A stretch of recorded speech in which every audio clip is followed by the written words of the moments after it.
Hey everybody, final thoughts time for Core of Discovery. Before I get to that, please remember folks, this was a sponsored preview. And with that out of the way, folks, I can't tell you my final thoughts yet because I'm only, a third of the way through a game. Yeah. And if you watch the run-through, oh my gosh, did we leave it at a cliffhanger. It was so exciting that literally the table almost fell apart in a landslide. Literally, because the landslide card came up. But here's the deal. Right now, we're going to hear what Alex thinks about the game, his final thoughts, because he's actually played it quite a bit. You played the flora and the fauna, and you've seen some of the other modules. And then we'll get to my final thoughts, which will come at the end of the video after I've gotten a chance to play this with my wife, Jen. So, Alex, tell me, how do you like it? And you were a big fan of mind management, you were telling me before we started. Yes. So I'm a big fan of generally all the stuff that Off the Page Games does. So I definitely came into this with a little bit of bias, I think. I was expecting a lot of things because mind management was one of my top games when it first came out. It's really, really good. I love that asymmetry. And so this being a cooperative game, I'm always looking for good cooperative games. I think this is and it also plays solo, which is fantastic. So I was really looking forward to this, and I think it really delivered. I think a lot of the this sort of puzzle in the game is the logic puzzle of like finding out where all of the resources are on the board. And I like playing it. I've played it with 2, I played it with 3, and I think my favorite part is like you don't always have the reference is great and the logic all makes sense, right? But you don't have to remember all of it yourself because you have other people helping you out, which is usually my biggest issue with these type of puzzles is like, oh man, I've been playing this game, I totally forgot that teepees need to be diagonally adjacent to food or something like that. So having other people to kind of check you on that without feeling like too quarterbacky, I think is a big strength of this game. Yeah. I also think like the challenges, the ones that we got in the first round, if you go watch the playthrough, right? The ones that we got in the first round were kind of manageable. They're fairly easy, right? We got gloves. We got pretty easy. We got pretty easy. But then you can see we reveal the ones in the second round. There's a good mix of really, really difficult ones and pretty easy ones, right? And so as we learned when we discovered the ones in the second round, these ones are going to absolutely tear us apart in round 2, right? So and probably I would imagine in an average round, okay, it's a combination of easy and hard ones. Okay, are we just going to ignore this easy one and take the little hits so that we don't take the huge hits? So you've got this whole extra level of strategy on top of just a fun little deduction game. Exactly. Logic puzzle. And I think the interesting thing about the challenge cards is that you even if you fail, right, you take a negative effect, but when you evaluate all of the things that you have going on, sometimes that negative effect is worth it to save those resources to do other things. Like, for example, you have to remember that the objective in this scenario is to kill 3 monsters. So if you're losing some stuff on the way to killing the monster, it doesn't really matter, right? Even if you're only down to 1 water, right? But you kill the monster before you get down to 0. Doesn't matter. You win. And you've had photo finishes like that? Yeah, definitely. The last time when you played it all the way through, right? We were down to our last resource, right? And we didn't score too much because we took a decent amount of time to get through the challenges and stuff like that. But you realize at the end of the game, well, all you got to do is kill the monsters, right? So you actually want to seek out the monsters instead of trying to avoid them, right? But you want to try to eliminate them as quickly as possible. So we did a pretty good job of finding forts in this one, which is really the key to in this scenario specifically. Of this one scenario. Exactly. Which is a subset of or are all fauna missions this basic idea of going and hunting monsters? Oh, yeah, because fauna, of exactly. Course. So in fauna, you'll always be kind of hunting the monsters, but the things that change are the locations of the items on the board. Okay. And that can also change the difficulty, right? And also the special thing about this map. The fort location and the things that are around the fort changes, which can totally change the difficulty as well. So I think there is plenty of modularity even within a single scenario. Yeah. And then you add in the other stuff, like the flora has completely different objectives, right? It's the same similar gameplay where you're exploring paths and activating them, as it were, and using your special powers, right? But the objectives are different, and the things that you have to do are different, and so that, I think, is really the strength of this game. Are you pulling from the same challenges? Are you seeing the same types of There are some challenges that are specific to the scenario. Oh, that's right. Yeah, we did have one that was specifically, Right, so there will be specific fauna ones, and then in the expansions, there are also specific gear cards, there are specific destiny cards, there are specific character cards that kind of add in some more thematic specific consistency. goals, right? Yeah. So, for example, in the Insecta one, there is like an insecticide destiny card that can help specifically with that scenario, but you don't include it in the base game. Right. So, I think they did a fantastic job, and I really see the modularity of this thing, because if I'm thinking about it legitimately, right? These maps are, you're uncovering the map, and you won't finish the map. You will likely not uncover all of the space. You just don't have enough time. Yeah. So even if you've played a map before, how likely are you actually going to remember where everything is? Well, no, the reality is, if I want to get this game out a year from now, am I going to remember exactly that, oh, yeah, that food was in the top left corner? Yeah, absolutely I might broadly remember that, oh, well, yeah, the mountain was kind of down here, but I know that anyway because they tell us, right? Exactly. The most memorable thing, where is the mountain range? Yeah.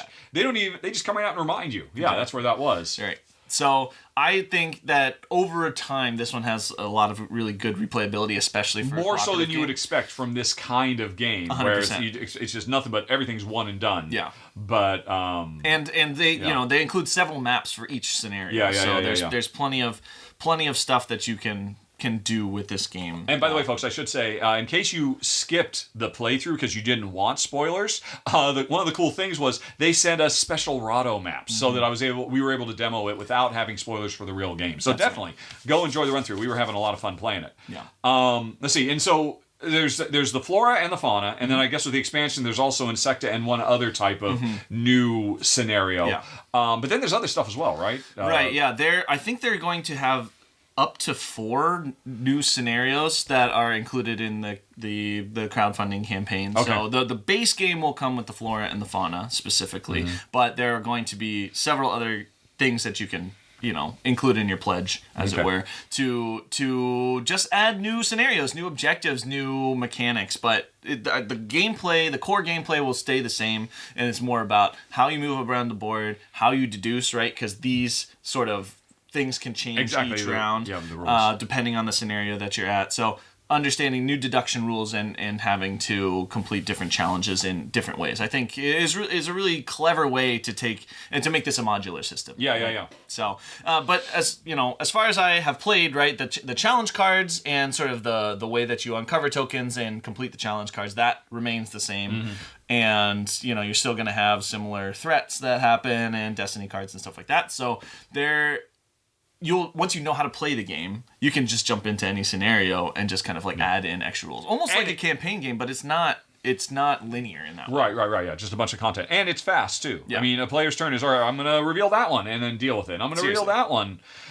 You said you played it 2 and 3. You have not played it solo. I have not played it solo. I'm really curious about this because it seems like it would work fantastically as a solo game. And you think like when you're taking your action, right? You can go from anywhere that you've already revealed. So in a solo game, you're just taking everybody's turns. Yeah, exactly. Yeah. The only difference is that you won't have as many abilities or whatever, but you do start with more gear cards in a solo game, so that definitely helps out. So I really think, as a solo challenge, this is definitely, it's going to be challenging. You can change the different maps and do kinds of different stuff with that, but it's clever. It's really clever for a cooperative game, I think, and I really enjoyed it. And in your plays with your friends, did you run into any issues, any rough edges or whatnot?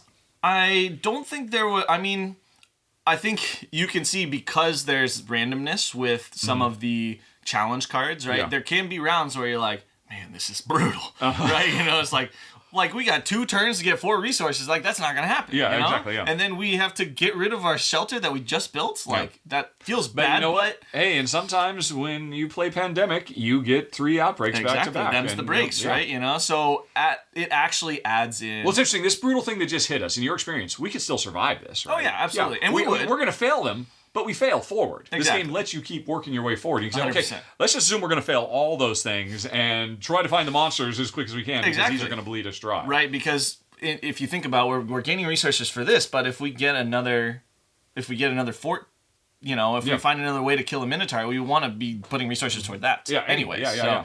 So there's definitely interesting choices to make, and I feel like there's some cooperative games that skew on the too easy side, and some cooperative games that skew on the the Robinson Crusoe to a difficult side potentially, Sure. right? So this one I feel like has a pretty good mix, but again, it's randomness. So there are going to be some days that feel just like absolutely brutal, and then some days that walk in the park. Demoralizingly so. But yeah, exactly. Yeah. So, but as you can remember, like it's not the end of the world to fail, right? You don't die if you fail, right? You just die if you don't complete the other sort of objective. So as long as you keep the main goal in mind, you're going to be fine. Cool. Yeah. All right. Well, folks. That's it for Alex. And what's going to happen now is when I snap my fingers, he is going to disappear, and probably all of this will disappear, but I'll be able to give you some additional thoughts based on Jen's and my experience, probably playing the other side, playing some Flora. So,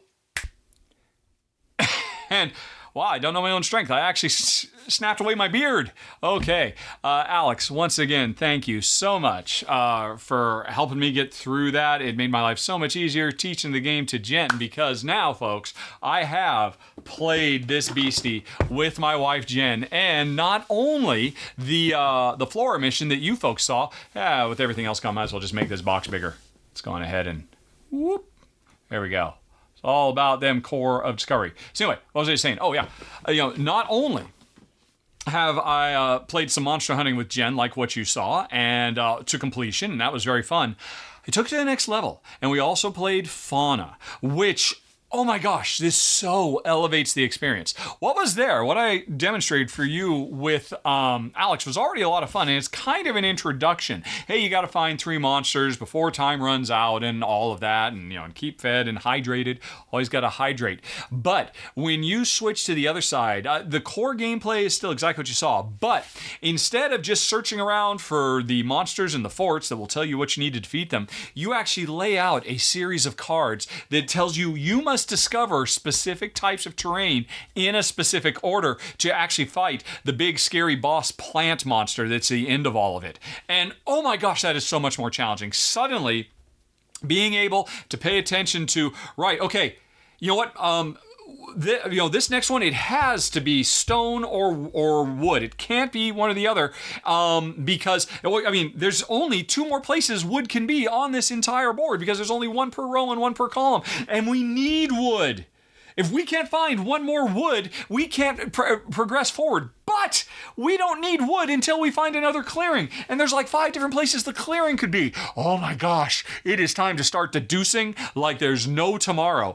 And that's when the game gets really deep. And you're looking for every little clue, trying to figure out, right, okay, well, we know this, we know that. And we started just peppering all the as yet undiscovered things with all the different tiles that could potentially be there. And we're slowly uncovering, because you've got this extra thing of having to discover things in a particular order. And that's not even the half of it, because then also some of the terrain pieces are basically taken over by vines, and we have to use our fire to burn that away, or they become impassable walls that we have to deal with. So now suddenly fire takes on this whole different set of requirements, and we're being chased by plant monsters too.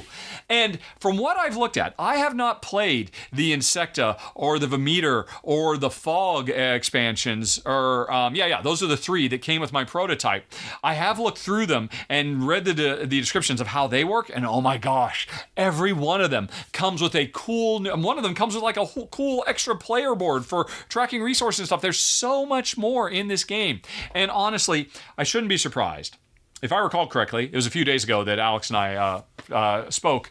We mentioned Mind Management, right? The previous game from Off the Page, based on a very, very popular and highly respected comic book series. And Mind Management was famous for coming with tons of variety in the box. All these cool little modules you could unlock over time. They're going a different way with Core, which is just that, the game comes with 2 modes, and then there's these extra modes that you can get. And again, so much cleverness, so much variety. And it's really saying something that Jen and I enjoyed it as much as we did, because I'll be honest, folks, we're kind of over deduction. It's just not our favorite thing to do anymore. We used to play a lot of hidden movement games, and where Jen was always the sneaky vampire or whatever it might be, and I was the hunters trying to find, and we got so burned out on that kind of stuff of, well, you must be here or here. Oh, nope, there was the 3rd thing, forgot about that, start deducing all over again. And and also, what should I say, home board game escape rooms have also kind of, burned us out. So I have to admit, I went in to Core with a little bit of trepidation, thinking, well, I'm sure it's going to be great. I'm sure it's going to be a brilliant design, but is it going to capture our imagination? And the thing is, turns out, really smartly done cooperative deduction works really well for me and my wife, Jen. It's a very simple game. On your turn, just pick one of the face down tiles and reveal it, see what it is, and then maybe do some free actions on top of that. Building a fire or, activating an item or whatever it is. And the game just zips along really quick. And the thing is, the deduction element is not obfuscated or obtuse at all. It's very clear. Here's a list of all the rules. And we know it's very easy to very quickly say, because this is not a deduction game where we're trying to deduce who the hidden traitor is among us. And there has to be all these weird little persnickety, but in a full moon, this rule changes and can be the other thing. No, this game is much more straightforward because it's a cooperative game where there is a finite number of things it could be. It's all laid out for you there on that very nice and easy to use chart. And the thing is, if this were just a pure deduction game, I think most deduction fans would find it pretty ho-hum, pretty dull. But the thing is, it's also a survival horror game as well, because there are scary monsters in the woods that are trying to kill us, and we have to be spending our time trying to deal with them as well, because we are having to make tools to survive. And because, actually, the thing I love about this game more than anything else, now that I've played it several times, and I've also played it as a solo game, and by the way, it's a fantastic solo game. Works so well. Just basically we have one character, you can take more gear than you normally would. Just chef's kiss, awesome. But anyway, the real beating heart of this game is not the deduction. And to be fair, the deduction is fantastic. But maybe a little bit on the simpler side than some of the deeper, more intricate deduction games. It's less challenging there because it adds this other bit of challenge. The frontier trying to beat us down, trying to starve us, trying to dehydrate us, trying literally to hunt us and kill us. Because I love the fact, I've talked about this several times now, that games that feature an event deck where it's just like, we're going along, things are going well, hey, it's the start of a new round, let's reveal, oh crap, well that just took half our resources. Great. Am I having fun yet? No. I am so over just random, debilitating events that just keep coming like clockwork. And I am so enamored with a game that has the smart design sense to say, you know what's more fun? Let's lay out a series of events that we can see what they're going to be, what order they're going to hit, and we can start making smart long-term planning for how to deal with these things. And we can decide, you know what, we're not going to be able to deal with this one. Let's just go on ahead and take the hit on the second one so we can be prepared for the third one, because that's the one we really need. And that's what really makes Core of Discovery so wonderful. It's so thematic. On a day, hey, there's this thing that we have 5 hours to prepare for, and then this thing we have 2 hours to prepare for, and then this thing we have 3 hours to prepare for. They're going to hit us in that order. And yeah, we could, that first one that's going to take 5 hours, we could do it, but it'll probably take all our time. And if we really focus on that, we will not have enough time for that second one because we'll only have 2 hours. So can we be building towards maybe solving the second and the third one and just deal with the ramifications of letting the first one hit us? I love that. I love those kinds of trade-offs and sacrifices and compromises that you make on a high-level strategic plan because the game has given you this series of obstacles to overcome. Not random gotchas, oh, that stuff just gets under my craw. I just can't stand it. A game that gives me the premonition power of knowing what's coming so I can prepare for it, and then I can feel really smart when we overcome it. But if I know enough, I know I can't take care of everything, and we've got to make those tough choices. That's awesome. And that's what truly makes Core of Discovery so satisfying. That while we're dealing with that, we're also trying to solve a mystery. And then, the relatively lighter weight deduction, and I don't mean to downplay the deduction. It is fun, and it is serious, and it is meaningful, and it's a part of the game that it provides a lot of fun factor too. But it's the combination of these radically different style of games that really elevates this and makes it so much fun. And then you layer in on top of that the fact that, the base game comes with 2 different modes that give you so much replayability. They both function differently. And then there are other things things waiting for you in the woods, folks. Terrible, horrifying things that just get me excited to experiment with them. Although, sadly, my prototype is going to have to go on to the next reviewer now. But I have very much enjoyed my time. And so did Alex. I know we already talked about it. And so did Jen. Yeah, it's fast, it's fun, it zips right along. It doesn't, also, there would have been a danger with this game. They would feel really just like, on some level it is. It's a solo game where you just split the resources amongst players. But this game works like a really good Oniverse, like the original Onirim, where, you know what? It's just now 2 players have to do the work of 1 player, but because we've split the stuff up, and like you saw in the run-through with Alex, we wanted to coordinate our exploration because I had the compass. And when we had a guaranteed thing, we wanted to wait until it was my turn to discover it because then I could buy us time. And there's a lot of cool tools like that that you get. And every time you play, you're going to get a different combination of gear. You're not going to give it all handed to you. And the combination of gear, the combination of characters, and the combination of events is going to make every time for fun. And now I know some people might say, yeah, but you know what? There is still a finite half-life to this game because it's only going to come with so many maps, right? I've talked with the developers, and what they're planning to do is very, very cool.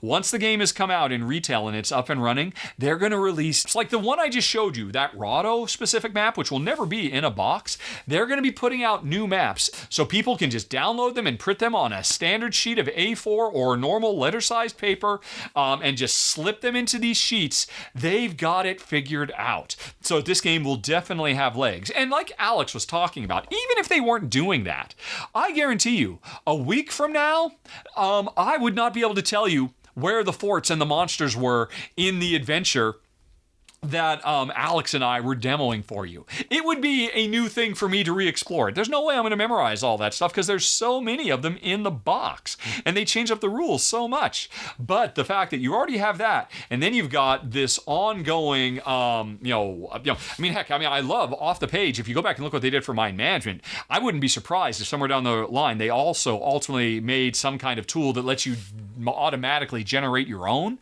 I don't know. They didn't talk about that. They just talked about how we're planning on ongoing releasing new maps. So what are you waiting for? If you like deduction or you like survival, if you like horror, if you just like cooperative gameplay where everybody it just gets the opportunity to feel smart and feel clever over and over again, well, then you might want to check out the Core of Discovery. And that was the preview, folks. Thanks for watching. Have a very nice day. Talk to you later. So long. Bye-bye.